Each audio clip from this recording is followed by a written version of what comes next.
मर्ने बेलामा हरियो काँक्रो.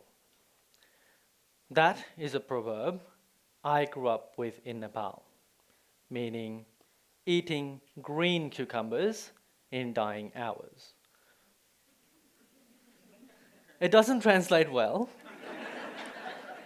but in essence means that the outcome of an event is unlikely to change if you put effort in at the last minute.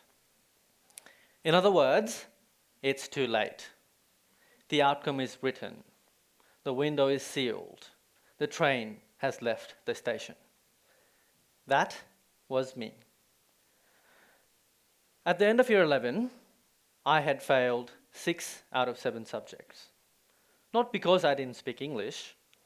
By then, I did. But because I was lazy. I didn't study, and I had the mentality year 11 doesn't count. Little did I realize it counted. It always does. Not for the grades, of course, but for the foundation to succeed, it counted. I was born in a Bhutanese refugee camp in Nepal. My family lived in that camp for 16 years. We arrived in Albury in 2009 with barely a word of the English language. I was just 12 years old. Primary school through to year 10 are pretty much a blur to me. Teachers spoke, classmates joked, lessons moved on, and I just sat there trying to catch up. Things slowly changed. I started learning, speaking, dreaming, and eventually failing. I failed year 11, but more importantly, I learned to start again. I turned things around in year 12. I worked hard. I stayed back after school. I asked for help. At the end of that year, I was awarded the high school's academic award for sustained effort, voted by my peers and teachers. I didn't feel like I deserved it, but it taught me that effort doesn't go unseen. I wanted to become a doctor, and despite working hard in year 12, I didn't get into medicine. I didn't have the grades. I wasn't good enough. But I had a burning desire to succeed. I witnessed the devastating impact of preventable illnesses in the refugee camps and the consequences of lack of access to good or even basic health care. I saw firsthand the sacrifices my parents made in the face of immense hardships. These early experiences instilled in me a profound appreciation for health and a determination to pursue a career in medicine to serve the communities like the one I grew up in. Even though I didn't get into medicine, in 2017, I moved to Wollongong and started university. It was a rocky start.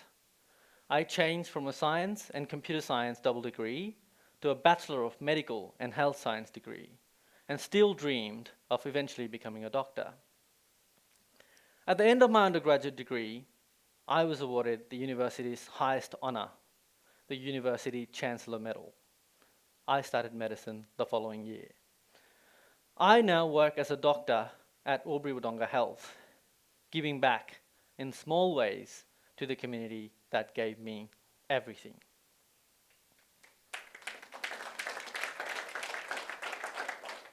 And somewhere along that journey, from high school to medical school, I discovered something else I cared about just as deeply: advocacy.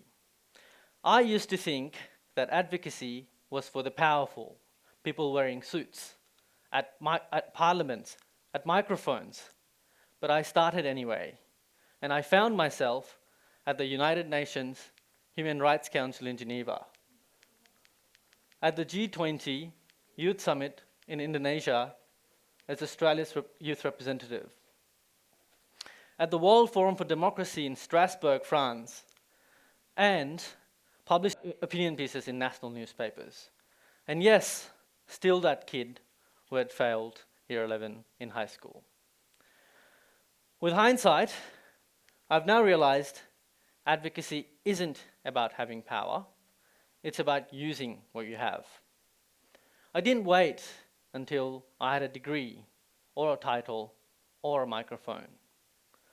I started with what I did have: a story, a purpose, and enough stubbornness to keep going when doors didn't open.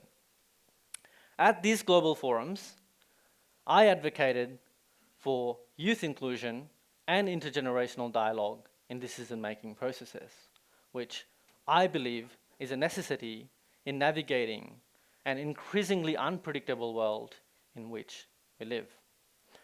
And here's a common myth, that success and advocacy are reserved for the chosen few, for the elite, the confident, the articulate. But I've sat in refugee camps and hospital bedsides as a doctor.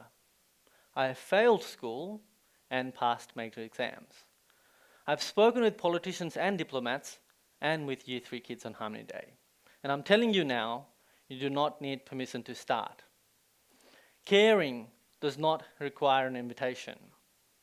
You can start from where you are with what you have. So if you've failed, good. If you've stumbled, great. If you've ever felt like you do not belong in rooms of influence, I know that feeling, and I promise you, you do. Even if you're unsure, even if you're scared, and yes, even if you've failed before. Through the long years of uncertainty, I've often returned to the words of the great Nelson Mandela. I have walked that long road to freedom. After climbing a great hill, one only finds there are many more hills to climb. I have taken a moment here to rest, to look back on the distance I have come. But I can only rest for a moment. With freedom come responsibilities, and I dare not linger, for my long walk is not ended. And neither is mine, and neither, I hope, is yours. So whatever your hill is, climb it.